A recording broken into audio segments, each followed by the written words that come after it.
Ayun, nasa bukid nga ulit tayo at halika na't samahan mo na naman akong magmukbang dito sa tabi-tabi ng mga sagingan.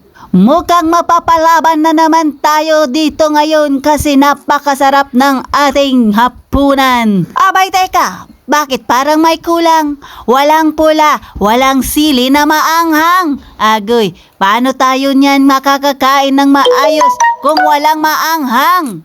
Ang ulam pala natin dito mga kainday bukid ay inihaw na talong, inihaw na okra at inihaw na sili. Sili na hindi maanghang. At hindi nawawala dyan ang ating paboritong kamatis, ang paborito nating onion at ang dahon-dahon ng pechay. Abay pakiramdam ko malapit na akong maging kambing nito. Ay wag naman sana Ginoo.